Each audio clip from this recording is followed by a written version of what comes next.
পরিবার, অত্যন্ত দরিদ্র পরিবার।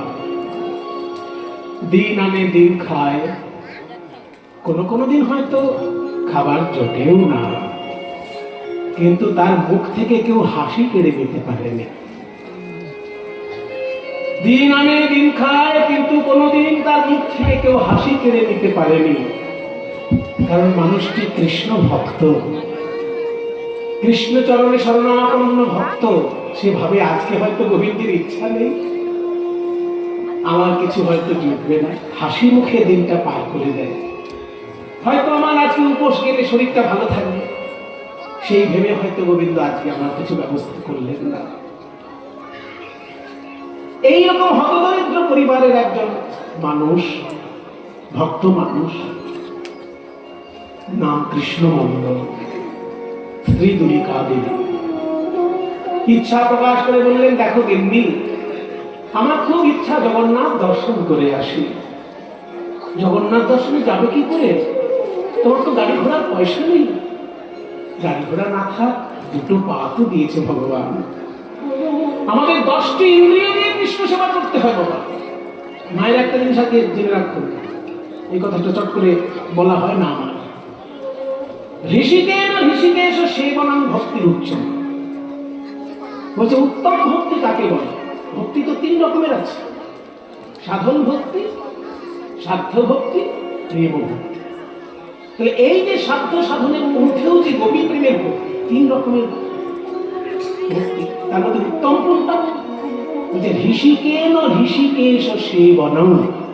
ঋষিকেশ, ভগবানের এক নাম ঋষিকেশ। ঋষিকেশ মানে কি? অনেকে উচ্চারণ করতে পারে না, তাই ঋষিকেশ বলে। এই কোথায় বেড়াতে যাচ্ছ গো? বলে যে ঋষিকেশ, কেদারনাথ, তারপরে বদ্রী নারায়ণ, ঋষিকেশ বলে। কথাটা কিন্তু ঋষিকেশ নয়, ঋষির কেশ ওসব নয়। কোন মুনি ঋষির চুল নিয়ে ওখানে তীর্থ তৈরি হয়। কথাটা হচ্ছে ঋষি যুক্ত ইস, সন্ধি করে ঋষিকেশ হয়। ঋষিক মানে ইন্দ্রিয়, এই যে চোখ, এই যে কান, এই যে নাক, জিহ্বা, হাত, পা, মুখ, এগুলো সব ইন্দ্রিয়। এই ইন্দ্রিয়গুলোকে সংস্কৃত ভাষা বলা ঋষিক। আর তার ঈশ্বর, ইস মানে ইস, এই প্রত্যেকটি ইন্দ্রিয়ের অধীশ্বর গোবিন্দ। ওই জন্য গোবিন্দের নাম হচ্ছে ঋষিকেশ। ঋষি যুক্ত ইস, ঋষিকেশ মানে আমাদের ইন্দ্রিয়ের অধীশ্বর তিনি। আমাদের চোখের মালিকও কৃষ্ণ, কানের মালিকও কৃষ্ণ, নাকের মালিকও কৃষ্ণ, জিহ্বার মালিকও কৃষ্ণ, হাতের মালিক, পায়ের মালিক, সবই আমাদের ইন্দ্রিয়ের মালিক তিনি। ওই জন্য তাকে বলা হয় ঋষিকেশ।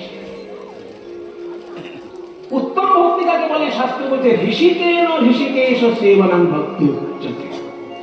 অর্থাৎ ইন্দ্রিয়ের দ্বারা যদি তুমি ঈশ্বরের সেবা করো, ঋষিকেশ মানে কৃষ্ণ বা ঋষিকেশ মানে বিষ্ণু বা ভগবান, তার সেবা করতে গেলে তোমার ঋষিকতা লাগবে, যেহেতু ঋষিকের অধীশ্বর। এই ইন্দ্রিয় ঋষিকেন মানে ইন্দ্রিয়ের দ্বারা, ঋষিকেশ সেবনম কৃষ্ণের সেবা। তাহলে ইন্দ্রিয় দ্বারা কৃষ্ণ সেবা, হাত দিয়ে না হয় সেবা করলেন, চোখ দিয়ে না হয় সেবা করলেন, কান দিয়ে না হয় সেবা করলেন। এই যে কীর্তন শুনছেন, কান দিয়ে সেবা করছে। যখন শ্রীমূর্তি দর্শন করে প্রণাম করবেন, দর্শন চোখ দিয়ে সেবা করা হচ্ছে। যখনই প্রসাদের গন্ধ নাকে যাচ্ছে, উনি নাক দিয়ে সেবা করা হচ্ছে। যখনই প্রসাদ জিহ্বায় পাচ্ছেন, জিহ্বা দিয়ে সেবা করা হচ্ছে। কিন্তু পা দিয়ে কি করে সেবা হবে? এই পা দিয়ে সেবা করা হয় যদি তীর্থযাত্রা করা, তখনই পাটাও কৃষ্ণ সেবায় লাগছে। আপনি তো যদি শ্বশুর বাড়ি যান, তাহলে সেটাকে সেবা বলা হবে? সেটা আপনি সমাজের সামাজিকতা রক্ষা করার জন্য যাচ্ছেন, নিশ্চয়ই যাবেন। বরং বৃন্দাবনে একবার যাবেন, শ্বশুর বাড়ি 4 বার যাবেন, তাও ঠিক। কিন্তু বৃন্দাবনে তো যাবেন। তো অনেকে দেখবেন তীর্থে গেলে হাঁটতে চায় না, ক্ষমতা আছে কিন্তু হাঁটতে চায় না, ঠিক না। আপনার চরণটা কিন্তু কৃষ্ণ সেবায় লাগাতে পারলেন না, এটা আপনার ব্যর্থতা। যদি পায়ে ব্যথা না থাকে, যদি পা ভাঙা না থাকে, যদি নার্ভের কোনো গন্ডগোল না থাকে, যদি চরণ সুস্থ থাকে, তাহলে হেঁটেই তীর্থ দর্শন করতে হবে। তাহলে হয় কি, চরণটা সেদিনকে কৃষ্ণের সেবায় লাগে। কারণ 10টা ইন্দ্রিয় গোবিন্দ সেবার জন্য তৈরি হয়েছে। ঋষিকেশ শিব আমাকে বলছে, ঋষিক মানে ইন্দ্রিয়। ইন্দ্রিয় 10 রকম, 5টি জ্ঞানেন্দ্রিয়, 5টি কর্মেন্দ্রিয়। জ্ঞান অর্জন হয় 5টা দিয়ে, আর কাজ করা হয় 5টা দিয়ে। জ্ঞান অর্জন কারা কারা করে না? চক্ষু, কর্ণ, নাসিকা, জিহ্বা, ত্বক। এই যে চক্ষু, এই যে কর্ণ, এই যে নাসিকা, এই যে জিহ্বা, এই ত্বক। এই 5টা দিয়ে জ্ঞান অর্জন হয়। ত্বক দিয়ে বুঝতে পারি ঠান্ডা না গরম, জ্ঞান অর্জন হচ্ছে। তাই জ্ঞান অর্জন হয় বলে এগুলোকে বলে জ্ঞানেন্দ্রিয়। আর অন্য ইন্দ্রিয়গুলো দিয়ে কাজ করা হয়, সেই জন্য কর্মেন্দ্রিয়। সেগুলো কি কি? মুখ, মুখে খাবার দিলে খাবারটা চিবানো হচ্ছে, মুখ দিয়ে খাবারটা চিবানো যখন হচ্ছে কাজ করা হচ্ছে। জ্ঞান অর্জনের জন্য জ্ঞান অর্জন করছে জিহ্বা। জিহ্বা কিন্তু জ্ঞান অর্জন করছে, ও স্বাদটা বুঝছে। আর জীবনের কাজটা করছে দাঁত, মুখ। এটা হচ্ছে কর্ম, সেই জন্য কর্মেন্দ্রিয়। মুখ পানি মানে হাত, পাদ মানে চরণ, পায়ু এবং উপস্থ। এই 10টি ইন্দ্রিয় সবটাই কৃষ্ণ সেবায় লাগানো যায়। গুরুর কাছে শিখতে হবে। গুরু আপনাকে সবগুলোই খুলে বলবেন, আমি সবগুলো খুলে বলবো না। আমার দ্বারা যতটা পর্যন্ত আসলে দাঁড়িয়ে বলা সম্ভব আমি সেটুকুই বলবো। তাহলে চরণটা কৃষ্ণ সেবায় লাগবে কখন না? চরণটা কৃষ্ণ সেবায় লাগবে যদি এই চরণে আমি হেঁটে হেঁটে তীর্থ দর্শন করি। পাটা তখন আমার গোবিন্দের কাজে লাগছে। সেই জন্য যদি আমার পয়সা না থাকে সে তো আনন্দের কথা, আমার পা দুটো দিয়ে আমি তীর্থযাত্রায় যাব, আমার চরণটা সার্থক হবে। চলুন, জগন্নাথ দর্শনে চলেছেন দুঃখী মণ্ডল, আমরা একটুখানি যাই সেই জগন্নাথ দর্শনে। সবাই একটু হাত জোড় করুন।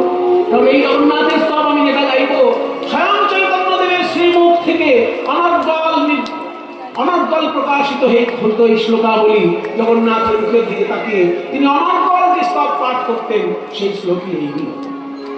জগন্নাথ স্বামী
बहुत विनती करुतो देई तुलसी दिलो देह समर्पण दया छोड़ विमोह तोहे राधा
দিও নিবেদন প্রথম সুশীতাল আমায়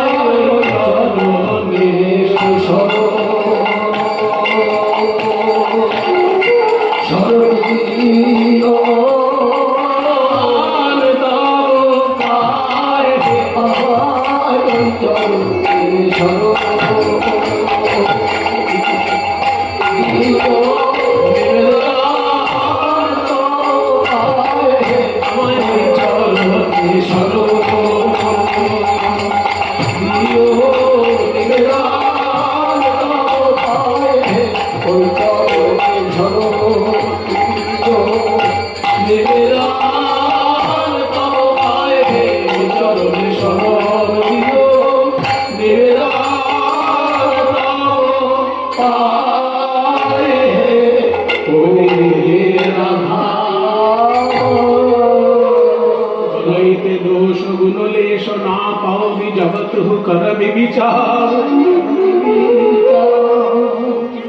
আমার যদি পাপ পুণ্যের বিচার করো ভগবান, শুধু পাপ আর পাপ পাবে আমার জীবনে, গুণ লেশ না পাওবি, গুণের লেশ মাত্র পাবে না। যাবে তো করবে বিচার, তুমি যখন বিচার করবে বলে আমি যদি তোমার বিচার করি তাহলে শুধু দোষ পাবো আর গুণ পাবো না, তাহলে তোমার সাহস কি হোক, সাহস কি করে হোক আমার কাছে আসার? সাহস, সাহসটা তোমার ভক্তগণ জুগিয়েছেন। তোমার ভক্তগণ পুরীধামে তোমাকে ডাকে কি নামে জানো? জগন্নাথ। ওই জগন্নাথ শব্দটা শুনে তোমার সাহস হয়েছে। তুমি যদি জগতের নাথ হও, শুধুমাত্র ভালো মানুষের নাথ এটা তো নয়। জগতে কি শুধু ভালো মানুষ থাকে? জগৎটা ভালো মানুষের মন্দ মানুষের মেশামেশি থাকে। তাহলে জগতের নাথ যদি তুমি হও, তাহলে তো তুমি মন্দ লোকেরও নাথ। সেই কথায় সাহস পেয়েছি আমি। তু জগন্নাথ জগতে কহায়সী,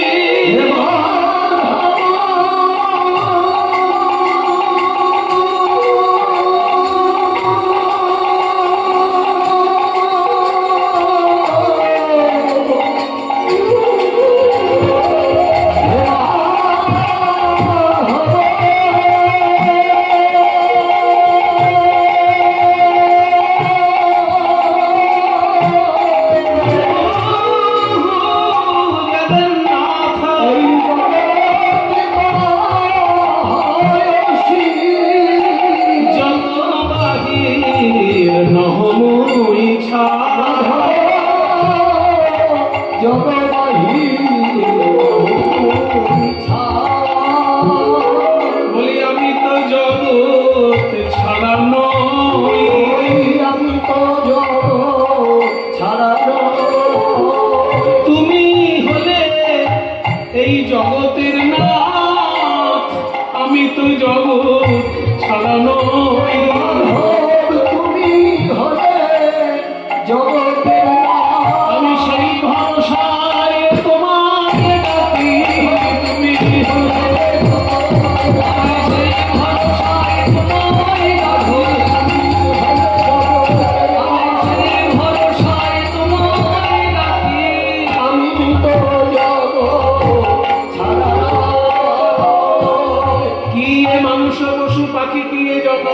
অথবা কীট পতঙ্গে আমার কর্ম বিপাকে গতাগতি পুনঃ পুনঃ রহুতুয়া পরসঙ্গে ঘনৈ বিদ্যাপতি অতিশয় কাতর, ঘনৈ বিদ্যাপতি অতিশয় কাতর তরৈতে ইহ ভব সিন্ধু।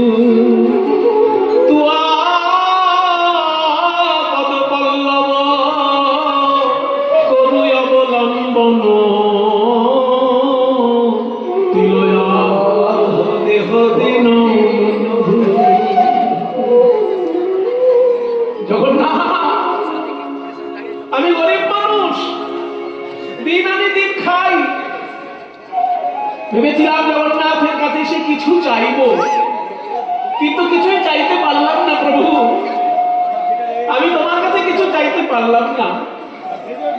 তোমার হাত নেই, তোমার পা নেই। ওমা, জগন্নাথের হাত নেই, পা নেই, তাই ভক্ত ভাবছে আমি চাইবো কি করে?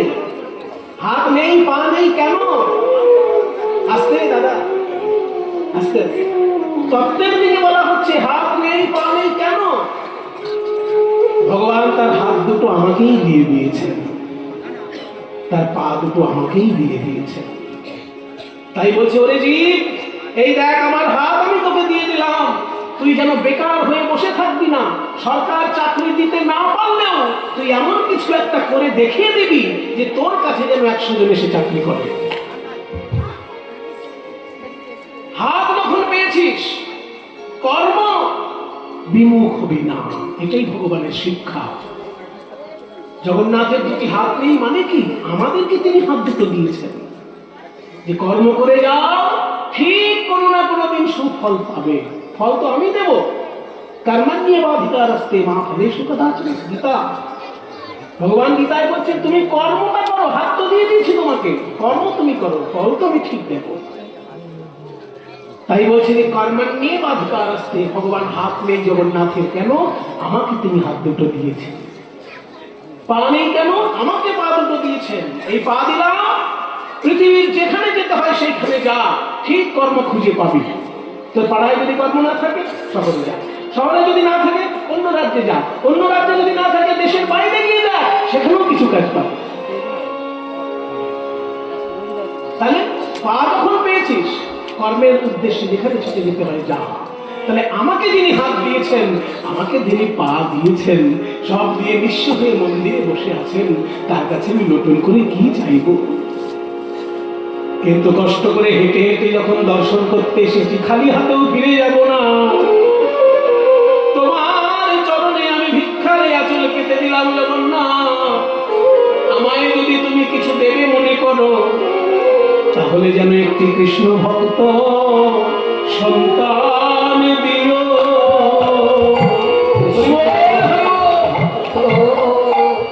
সন্তান দিও, কৃষ্ণ ভক্ত সন্তান দিও, সন্তান দিও। তোমার চরণে এই বিনতি, কৃষ্ণ ভক্ত সন্তান দিও।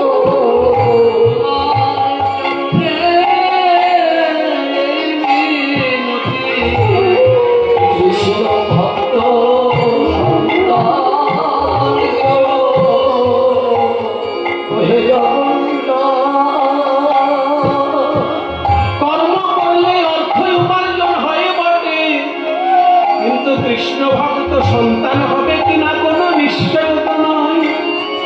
কি বাবা, কর্ম করলে অর্থ উপার্জন হবে, কিন্তু কৃষ্ণ ভক্ত সন্তান পাবো কিনা সেটা তো ভগবানের কৃপার উপর নির্ভর করছে।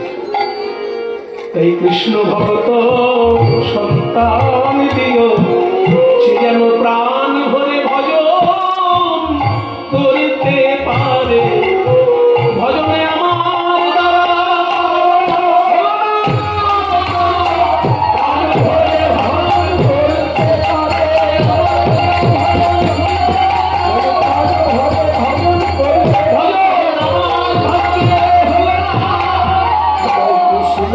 ভক্ত সন্তান।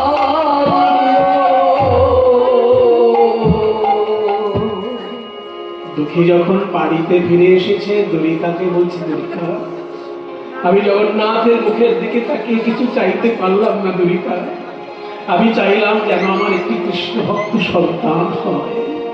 দ্বারিকা বলেছে, ঠিক চেয়েছো স্বামী, তুমি ঠিক চেয়েছো।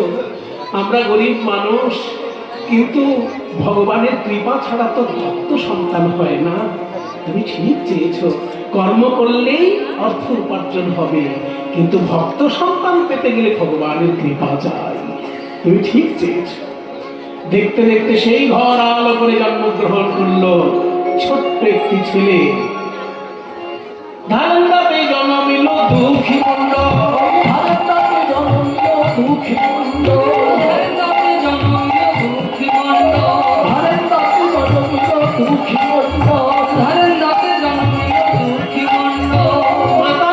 দুহিতা পিতা কৃষ্ণ মণ্ডল। ওই মাতার নাম দুর্গা পিতা কৃষ্ণ মণ্ডল।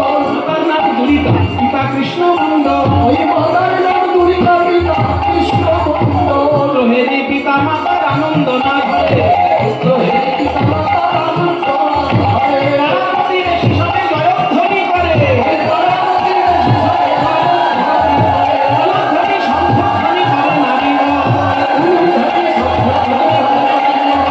উলুধ্বনি শঙ্খধ্বনি করে নারীর।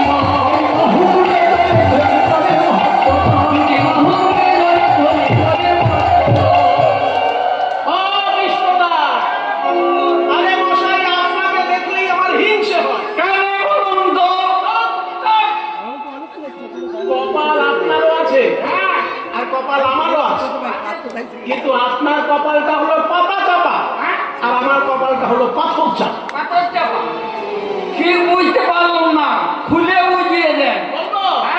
শুনুন, পাতা যদি পড়ে থাকে একটু হাওয়া দিলেই পাতা সরে যাবে আর কপাল খুলে যাবে, কিন্তু পাথর চাপা কপাল যদি হয় বাবা, ও ঝড় আসলেও পাথরও সরে না আর কপালও খোলে না। আপনার এতগুলো ছেলে পেয়ে আছে বাড়িতে, আবার জগন্নাথের কাছে গিয়ে একটা ছেলে পেয়েছেন, তাহলে আপনার এটা পাতা চাপা কপাল হলো না? আবার পুজো করুন।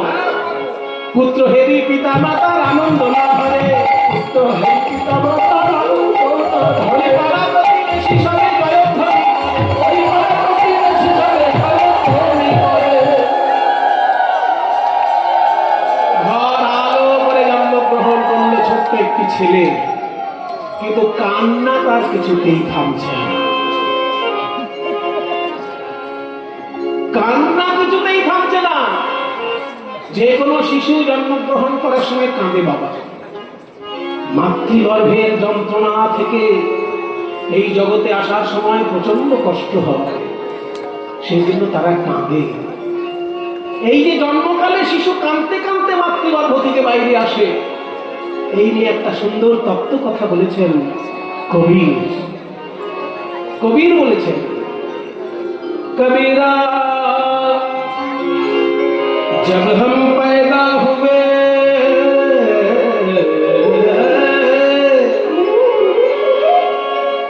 যখন আমরা জন্ম নিলাম, जग हंसे हम रोए,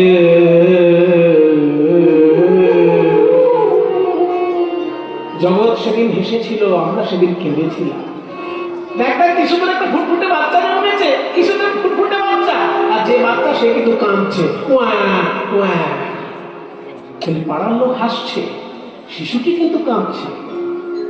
ওই জন্য কবির বলছেন, ऐसी करनी कर चलो, এমন কিছু একটা কাজ জীবনে করে দেখাও। हम हंसे, তুমি হাসতে হাসতে বিদায় নেবে, जग रोए, জগৎ যেন তোমার জন্য কাঁদে। হাসি হাসি করবো ফাঁসি, দেখবে ভারতবাসী, একবার বিদায় দেবে মা ঘুরে আসি। ক্ষুদিরাম বসু হাসতে হাসতে ফাঁসি পড়েছিল ভারতের স্বাধীনতা কামনা করে, আজকে সারা ভারতবাসী তার জন্য কাঁদছে, সে কিন্তু হাসতে হাসতে ফাঁসি পড়েছে। তাই বলছে, তুমি যখন জন্মেছ তুমি কেঁদেছ, লোক হেসেছে, এমন কিছু কাজ জীবনে একটা করতেই হবে যে তুমি হাসতে হাসতে যাবে, লোকে তোমার জন্য কাঁদবে। তত্ত্বপূর্ণ ভজন বাবা। এই ভজনটায় কবি বলছেন যে মানুষের জন্ম হলে লোকে তাকে উপহার দেয়। আমাদেরও জন্মের সময় ভগবান আমাদেরকে উপহার দিয়েছেন। কি উপহার দিয়েছেন? চাদরিয়া, একটা চাদর উপহার দিয়েছেন। সেই চাদরটার নাম হলো নরদেহ। চাদরিয়া যে মেরে জিমি ধীরে ধীরে ধীরে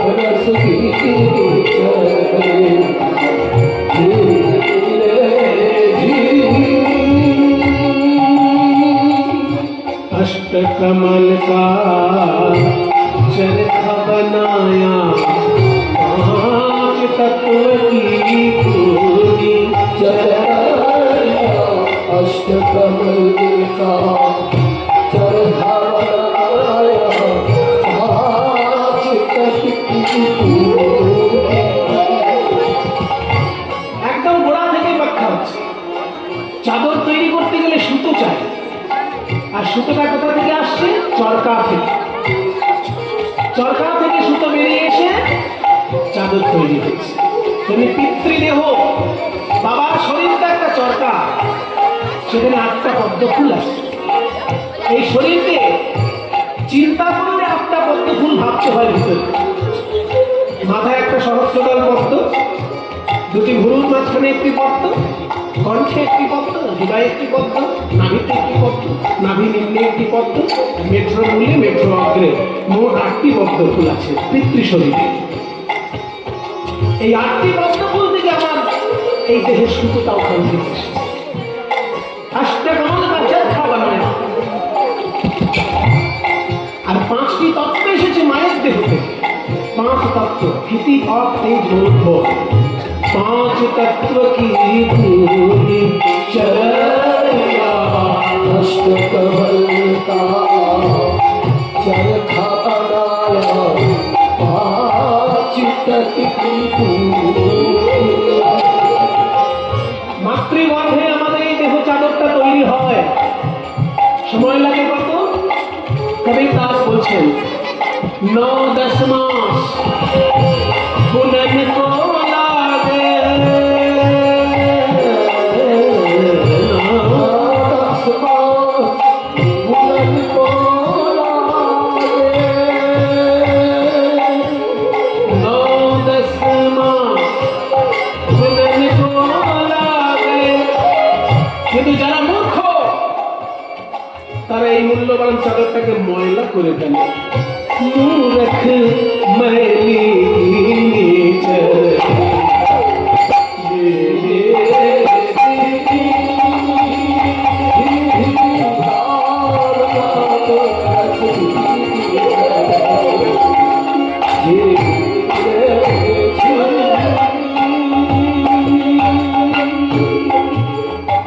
মাতৃগর্ভ থেকে চাদর তৈরি হয়ে যখন বাইরে এলো, তখন কোথায় নিয়ে গেলাম?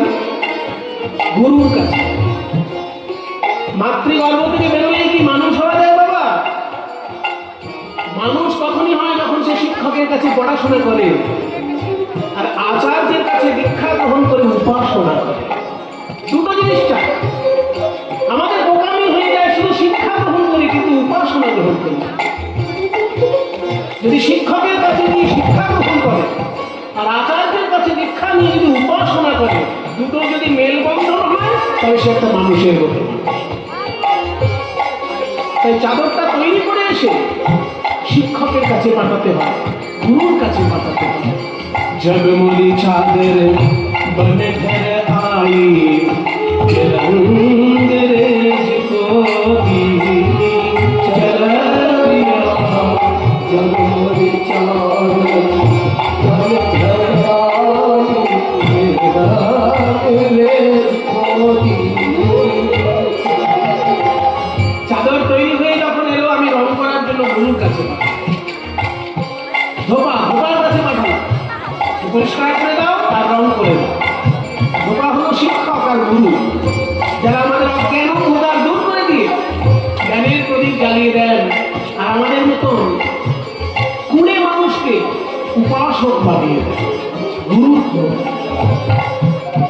এমন রঙে রাঙিয়ে দিল আমার গুরু, এখন আমার জীবন উজ্জ্বল হয়ে গেছে। ऐसा रंग रंगा रंग रे ऐसा रंग लगा रंग रे, लालो लाल कर दी चल जी धीरे धीरे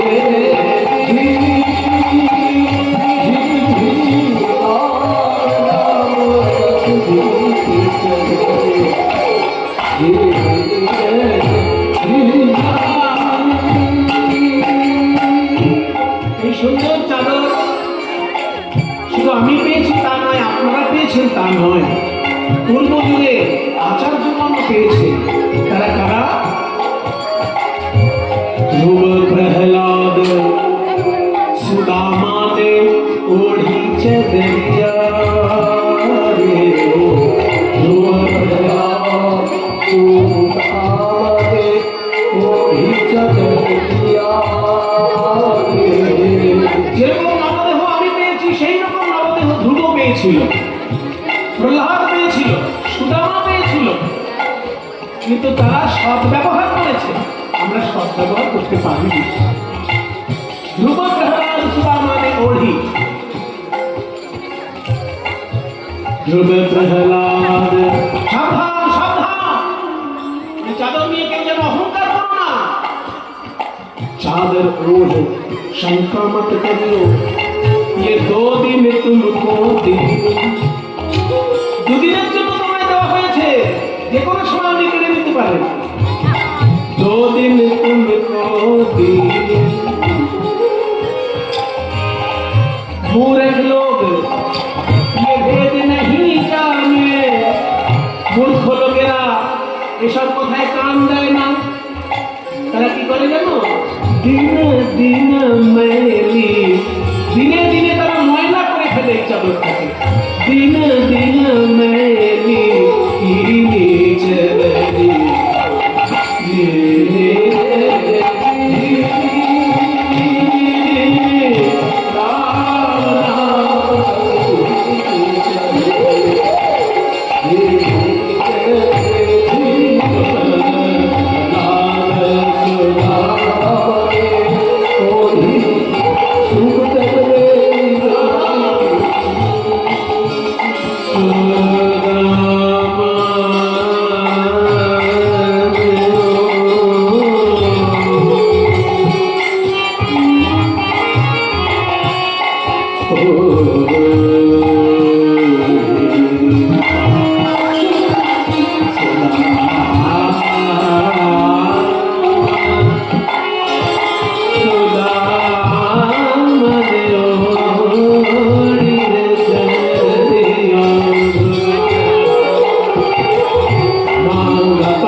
सुखदेव ने निर्मल कीनी।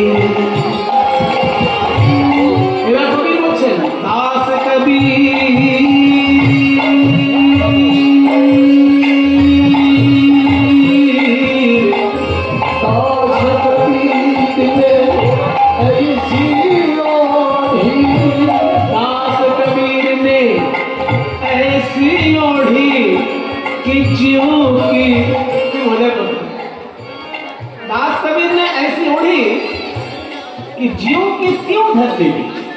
হিন্দিতে জিও কে কেউ মানে কি?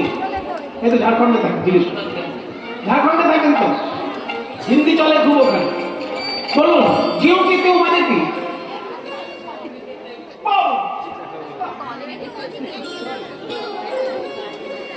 জিও কে কেউ মানে যেমনকে তেমন, যেমনটি দিয়েছেন তেমনটি ফেরত দিলাম। আজকে জানো উচিত, মনে করুন আপনার বই নেই, আপনি আমার থেকে একটা বই নিলেন, শুনবো আমাকে গীতা পড়তে দেন, গীতা দিলাম আপনাকে। এবার দেখা গেলাম আপনি গীতাটা নিয়ে আপনি এমন করলেন, পাতা ভাঁজ করে করে মুড়িয়ে মারে এমন ভাবে দিলেন, আমাকে গীতাটা ফিরত। আর জীবনে যদি অন্য কোনো বই চান আমি দেবো? আমি যেমন দিয়েছি তেমনি পরিষ্কার পরিচ্ছন্নতা আমাকে ফেরত দেওয়া উচিত। যদি দেন তাহলে আবার পাবেন। ঠিক তেমনি ভগবান যেমনটি দেহ চাদর দিয়েছেন তাদেরকে, তারা ঠিক সেইভাবে ভগবানের সেবায় দিয়েছে। আর আমরা মুড়িয়ে মানে ময়লা করে যদি ফেরত দিই তাকে আর পাবো। ওই জন্য এত মজা করে বলছেন দাস কবীর ने ऐसी ओढ़ी कि जियो के त्यों धर दी, जियो के त्यों धर दी।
পাড়ার লোকের কাছে পাও কিনা? কৃষ্ণমন্ডল বলছে, ছেলের কান্না থামানোর জন্য আমি ধার করে মধু আঁকবো? ধার করে যদি ধার শোধ করতে না পারি আরো পাপ হবে। সেজন্য মধু আমি ওর মুখে দেব, তবে এমন মধু দেব যা কোনো দোকানে পাওয়া যায় না, কিন্তু দোকানে পাওয়া যায়। দোকানে পাওয়া যায় না, কিন্তু দোকানে পাওয়া যায়। সেই মধু দেব আমার ছেলেকে। এত বলি শোনাই মধুর হরি নাম,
ছেলে আমার মায়া কান্না ভুলে কি সুন্দর হেসে উঠল হরিনাম শুনে। আমি জগন্নাথের কাছে যা চেয়েছিলাম বোধহয় তাই পেয়েছি। এ ছেলে আমার নিশ্চয়ই একদিন ভালো করে কৃষ্ণ ভজন করবে। যে ভজন আমি করতে পারিনি আমার ছেলে নিশ্চয়ই করবে। ছোট্ট ছেলে যখন একটু বড় হয়েছে, বাবা কাছে ডেকে বলছে, শোন বাবা, পাড়ার লোকে তোর নাম রেখেছে দুঃখী। কেন জানিস? দুঃখের সংসারে তুই জন্ম নিয়েছিস বাবা। তোর কান্নার সময় আমি মধু কিনে এনে খাওয়াতে পারিনি, তাই তোর কানে আমি হরিনামের মধু দিয়েছিলাম, আর তাতেই তোর কাঁদা বদনে হাসি ফুটেছিল বাবা। জগন্নাথের কাছে গিয়ে আমি তোকে চেয়ে এনেছি। জগন্নাথকে বলেছি যেন আমার ছেলে কৃষ্ণ ভক্ত হয়, তাই তোর জন্ম হয়েছে বাবা। একটা কথা কান খাড়া করে শুনে রাখ, এই নর জন্ম বড় দুর্লভ জন্ম। যদি প্রাণ ধরে কৃষ্ণ ভজন করতে পারিস তোর এই নর জন্ম ধন্য হবে, আর আমি তো বাবা রূপে গর্ব করব। কিন্তু যদি কৃষ্ণ ভজন করতে না পারিস তাহলে জগন্নাথের কাছে আমি মুখ দেখাতে পারবো না। আমি কিন্তু তাহলে তোর মুখ দর্শন করবো না। এই কথা ছেলে যখনই শুনলো মনে মনে খুব আনন্দ বোধ করলো যে অন্যান্য লোকেরা সন্তান চায় যেন ছেলে বড় হয়ে আমার সেবা করে, এই আশা। কিন্তু আমার বাবা জগন্নাথের কাছে বলে এসেছে আমি জন্ম নিয়ে যেন কৃষ্ণ ভজন করি। সত্যিই তো আমার এই নবজন্ম যদি কৃষ্ণ সেবায় লাগে আমার মনুষ্য জন্ম সার্থক হবে। আমি চেষ্টা করব, পারবো কিনা সেটা ভগবান জানেন, কিন্তু আমি চেষ্টা করব। কিন্তু চেষ্টার মধ্যে আমার কোনো ত্রুটি থাকবে না। আমি সংসারও করবো, কৃষ্ণ ভজন করবো, এটা অনেকেই করেন, কিন্তু আমি হয়তো পারবো না। তাই আমি প্রথম থেকেই সিদ্ধান্ত নিলাম কৃষ্ণ ভজনের জন্য আমি সংসার ত্যাগ করে পথে যাব। কারণ সংসারের চিন্তা মাথায় থাকলে আমি কৃষ্ণ ভজন করতে পারবো না। দুই নৌকায় পা দিয়ে চলা খুব কঠিন কাজ। যারা পারছেন তারা খুব ভালো মানুষ, কিন্তু আমি পারবো না। তাই এখনই আমি সংসার ত্যাগ করে কৃষ্ণ ভজনের পথে পা বাড়াবো।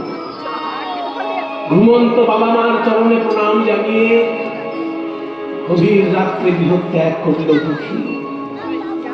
আমি চলে যাই, আমি চলে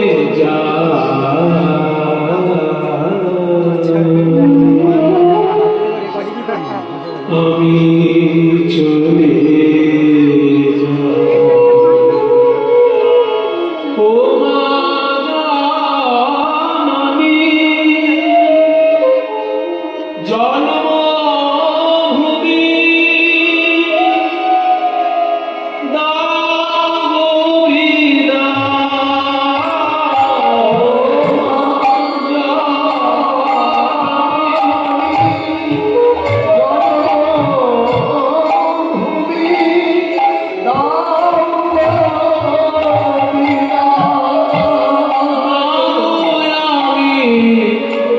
চলে যা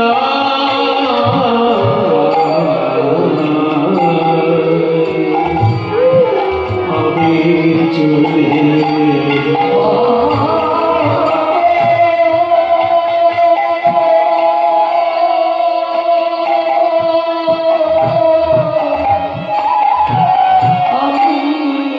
চলে যা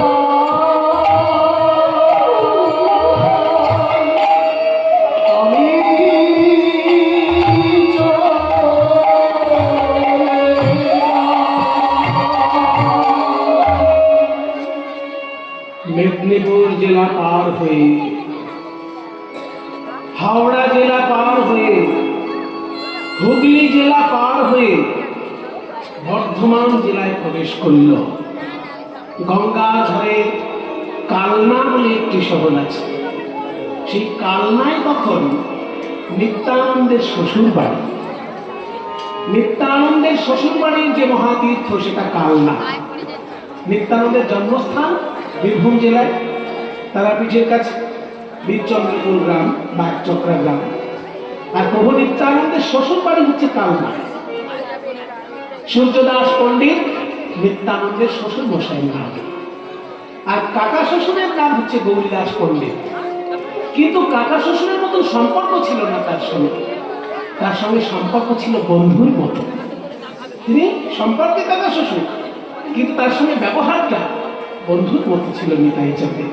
সেই গৌরীদাস পণ্ডিতের শিষ্য হৃদয় চৈতন্য ঠাকুর কালনার আশ্রমে বিরাজ করছেন। তার কাছাকাছি গিয়েছে দুঃখী, ভিক্ষা করছে লোকের কাছে। ও দাদু, ও দাদু, আমাকে ভিক্ষা দাও না।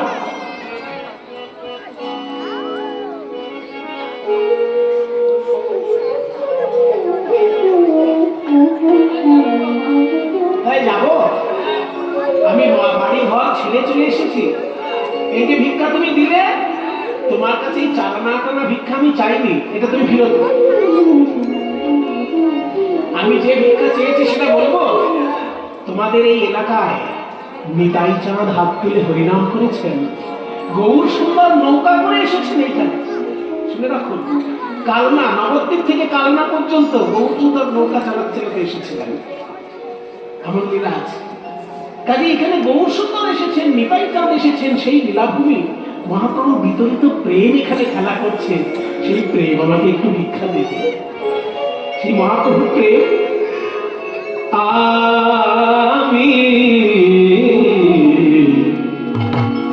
আমি প্রেমের ভিখারি, প্রেম ভিক্ষা করি যাব নদিয়ায়, আমি যাব নদিয়ায়।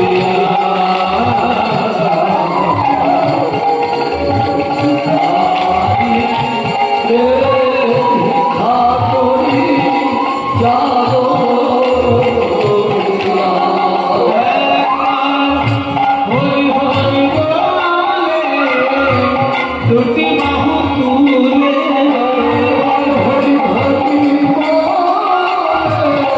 দুটি বাহু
তুই কত বড় কথা শোনালি রে বাবা।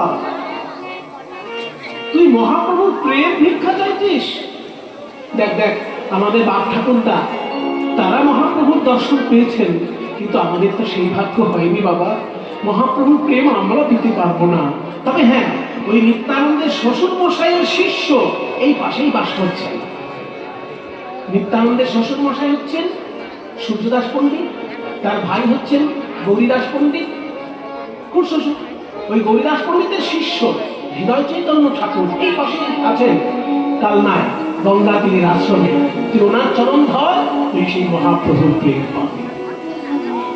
হৃদয় চৈতন্য ঠাকুরের কাছে এসেছে। হৃদয় চৈতন্য ঠাকুর কি, হৃদয় চৈতন্য ঠাকুর কি, হৃদয় চৈতন্য ঠাকুর কি। কে বাবা তুমি? আমার নাম দুঃখী মন্ডল। বাড়ি কোথায়? মেদিনীপুর। হ্যাঁ, মেদিনীপুর তো অনেক দূর। হ্যাঁ, খড়গপুর পার করে আমার অনেক দূরে বাড়ি, সেই উড়িষ্যার বর্ডার। উড়িষ্যার বর্ডার, উড়িষ্যার সীমা থেকে তুমি আসছো। এত দূর কেন এসেছো বাবা? আমি আমার বাবার আদেশে কৃষ্ণ ভোজন করার জন্য এসেছি। হ্যাঁ, বাবার আদেশে কৃষ্ণ ভোজন করার জন্য? খুব ভালো কথা। তবে শোনো, আমি কিন্তু চট করে কাউকে বিশ্বাস করি না। কারণ আমার আশ্রমে অনেকেই আসে, দু চার দিন কৃষ্ণ সেবা করে, তারপর তার সহ্য হয় না কষ্ট, আশ্রম ছেড়ে চলে যায়। তোমার যদি এই অবস্থা হয়, তুমি দু চার দিন প্রসাদ পেয়ে চলে যাও। কিন্তু দীক্ষা যদি আমার কাছে পেতে হয়, আমি কিন্তু পরীক্ষা দেব। হ্যাঁ বলুন, কি পরীক্ষা দিতে হবে? আমি যা বলবো তাই শুনতে হবে। হ্যাঁ শুনবো বলুন। ঠিক আছে, ওকে একটা মাটির কলসি এনে দে, গঙ্গা থেকে প্রতিদিন জল এনে এই ফুলের বাগান আর গোবিন্দের ফলের বাগান, এই বাগানে তুমি জল সেচন করবে। যদি কোনোদিন ফাঁকি দিয়েছ, তাহলে জানবে এই আশ্রমে তোমার স্থান নেই। যাও, এইবার সেই মাটির কলসি মাথায় নিয়ে দুঃখী চলেছি গঙ্গায়। কত ভাগ্য বলে গুরুদেবের আদেশে আমি কৃষ্ণ সেবার সুযোগ পেয়েছি। গঙ্গা থেকে জল আনবো, পতিত পাবনী সুরধুনির জল এই আমি তুলসী বাগানে ঢালবো। গঙ্গা হলো পতিত পাবনী, আর এই তুলসী হলো কৃষ্ণ প্রেয়সী। আমি দুজনের মিলন ঘটাবো। এ আমার কত ভাগ্য। গুরুদেবের কৃপা না হলে কি ভাগ্য পাওয়া যায়? জয় জয় শ্রী গুরু প্রেম কল্প।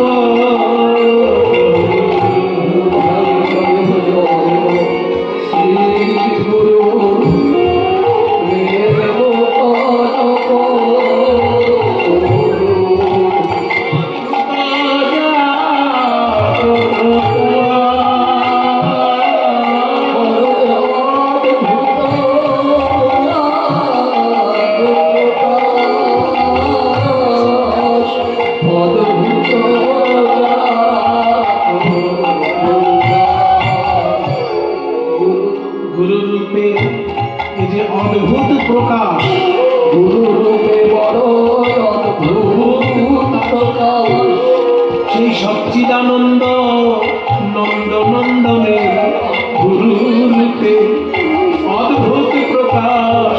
সচ্চিদানন্দ নন্দ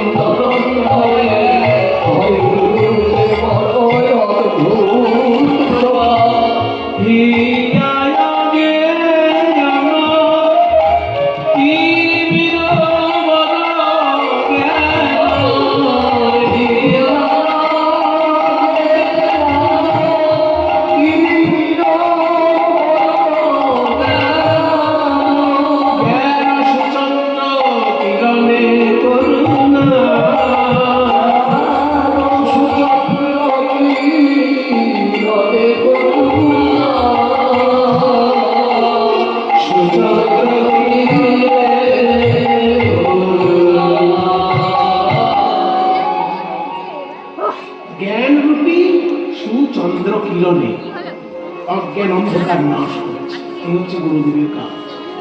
হিয়া অজ্ঞান তিমির, তিমির মানে অন্ধকার, অজ্ঞান রূপী অন্ধকার জ্ঞান সুচন্দ্র কিরণে জ্ঞানরূপী সুন্দর চাঁদের আলোয় করু নাশ করেছে, অজ্ঞান অন্ধকার নাশ করেছে। এবার জল ঢালতে ঢালতে বাবা ছোট্ট ছেলে তো একটু বেশি করেই সেবা হয়ে যাচ্ছে। মাথায় ওই মাটির কলসির ঘষা লাগতে লাগতে লাগতে লাগতে মাথায় হয়ে গেল তপ্তকে ঘা। কিন্তু এতটাই তার সেবা নিষ্ঠা, ওই ঘা বলে সে কিছু মনে করছে না, কাউকে কষ্টের কথা জানাচ্ছে না, ওই ঘায়ের উপরেই কলসি রেখে জল আনছে। এবার সেই ঘা এত বিশ্রী আকার ধারণ করলো যে সেই ঘা দিয়ে পুজ রক্ত মনে পড়ছে, এমনকি এমন পোকাও পড়ে গেছে ঘায়ে।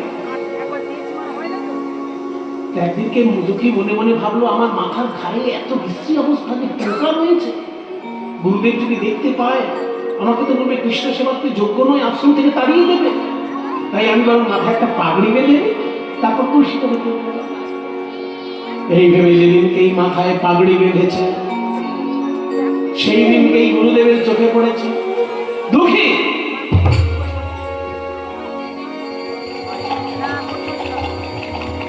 না শক্ত হয়ে না, মাথায় পাগড়ি বেঁধেছিস কেন? তুমি বকবেন, বকবো না মানে? আমি তোকে পাগড়ি বাঁধতে বলেছি? আজকে আমার বিনা অনুমতিতে মাথায় পাগড়ি বেঁধে ফেলেছিস, আবার কালকে যদি আমার বিনা অনুমতিতে অন্য কোনো অপরাধ করে বসিস। গুরুদেবের মাথায় পাগড়ি নেই আর শিষ্যের মাথায় পাগড়ি, এটা অমর্যাদা হয় না? যদি গুরুর মাথায় পাগড়ি থাকে তবে শিষ্যের মাথায় পাগড়ি শোভা পায়। এই মর্যাদা বোধগুলো মানুষের মধ্যে হারিয়ে যাচ্ছে এখন। গুরুর মাথায় যদি পাগড়ি থাকে তবে শিষ্যের মাথায় পাগড়ি শোভা পাবে।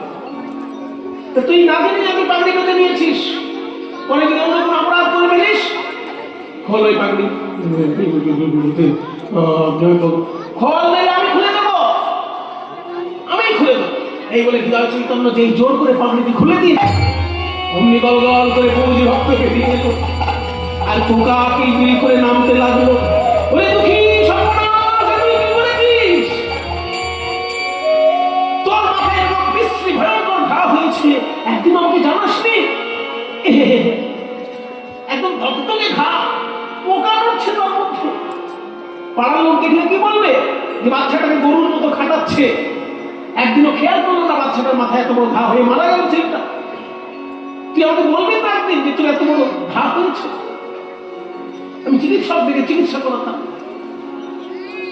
দক্ষী অমনি গুরুদেবের চরণ জড়িয়ে ধরে কেঁদে উঠে বলে, হে গুরুদেব, আপনাকে যদি আমার এই ঘায়ের কথা শোনাতাম, আপনি নয় স্নেহ বসে চিকিৎসক এনে আমার চিকিৎসা করাতেন।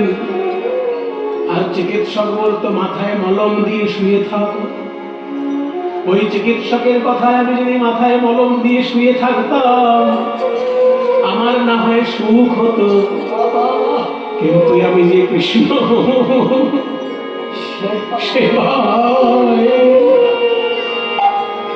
সেবায় বলছি,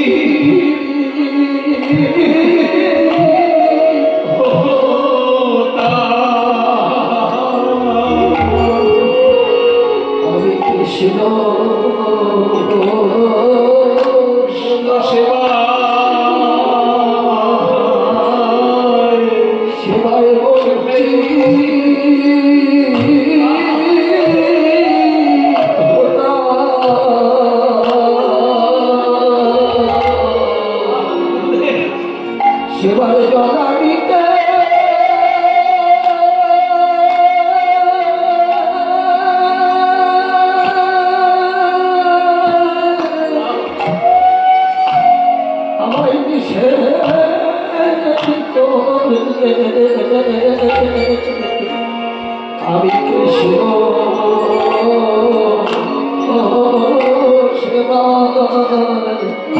সেবায় বঞ্চি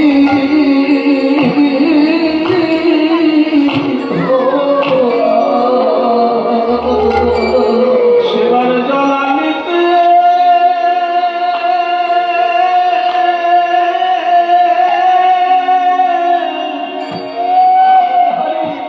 আমায় জলে আনতে নিষেধ করলে পরে কৃষ্ণ সে বলে, তুই কি বলছিস দুঃখী? আমার বাবা আমায় বলেছেন স্থাবরং লক্ষ বিংশতি নবলক্ষাশ্চ জগদা কৃমিণাং রুদ্রলক্ষাশ্চ দশলক্ষাশ্চ অন্যদা ত্রিংশ লক্ষ পশুনাং চ চতুর্লক্ষাশ্চ কর্মাণ। এই নরজনম পাবার আগে ৮০ লক্ষ বার অন্যান্য দেহ পেতে হয়। তার মধ্যে ২০ লক্ষ বার গাছপালার জন্ম, ৫ লক্ষ ২০ লক্ষ গাছপালা হওয়ার সময় আমি আম গাছ হয়েছি, জাম গাছ হয়েছি, কিন্তু মুক্তি পেলাম কবে জানো? যেদিন তুলসী রূপে আমার জন্ম হলো। গোবিন্দ চরণে আমি সেবায় লাগলাম, সেদিন আমি মুক্তি পেলাম। তারপরে নবলক্ষাশ্চ জলজা, জলে জন্ম হলো আমার ৯ লক্ষ বার। মাছ হলাম, চিংড়ি হলাম, কাঁকড়া হলাম, কিন্তু মুক্তি পেলাম কবে জানো? যেদিন শঙ্খ রূপে আমার জন্ম হলো। গোবিন্দের আরতি কালে বেজে উঠল, সেই দিন আমার জল জন্ম থেকে মুক্তি। তারপরে কৃমিণাং রুদ্রলক্ষাশ্চ, পোকামাকড়ের জন্ম হলো ১১ লক্ষ বার। যেদিন আমি মৌমাছি হয়ে ফুল থেকে মধু সংগ্রহ করে মৌচাকে রাখলাম, গোবিন্দের সেবায় লাগল, সেদিন আমি কীট জন্ম থেকে মুক্তি পেলাম। তারপরে ১০ লক্ষাশ্চ অন্ডজা, ডিমের মধ্যে আমার ১০ লক্ষ বার জন্ম হলো। কত রকমের সরীসৃপ হলাম, কত রকমের পাখি হলাম, মুক্তি পেলাম কবে জানো? যেদিনকে আমি ময়ূর কুলে জন্ম পেলাম। আমার পালক দিয়ে গোবিন্দের চূড়া তৈরি হলো, সেই দিন আমার পক্ষী জন্ম থেকে মুক্তি হলো। তারপর পশু জন্ম হলো ৩০ লক্ষ বার। বাঘ, সিংহ, হাতি, ঘোড়া, কুকুর, বিড়াল, অনেক রকমের পশু হতে হতে যেদিনকে ধেনু কুলে আমার জন্ম হলো। পশুদের মধ্যে সব থেকে ভাগ্যবান কে বাবা? সব থেকে শক্তিশালী হাতি হতে পারে, কিন্তু সব থেকে ভাগ্যবান কে? ধেনু। ধেনু কুলে জন্মটা ভাগ্যের ব্যাপার। কারণ একমাত্র গরুর দুধের ঘি তৈরি হলে তবে সেই ঘিতে যোগ্য হয়, অন্য কোনো প্রাণীর ঘি থেকে যোগ্য হয় না। আর বিজ্ঞানীগণ বলেন বিশ্ব ব্রহ্মাণ্ডে যত রকমের খাবার আছে তার মধ্যে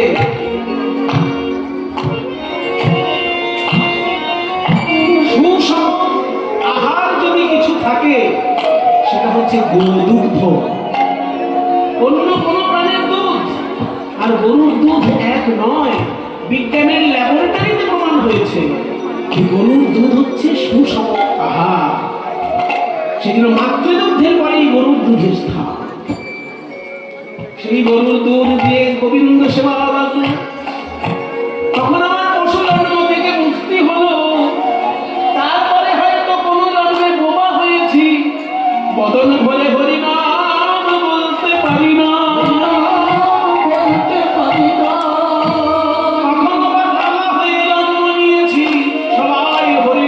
শুনতে পেয়েছে, আমি শুনতে পাই না। এই সুস্থ মানব দেহ পেলাম এই জন্মে, তাও ভক্ত পিতা মাতা যারা আমায় শিখিয়ে দিল কৃষ্ণ ভজন করলে নরজন্ম ধন্য হয়, সেই রকম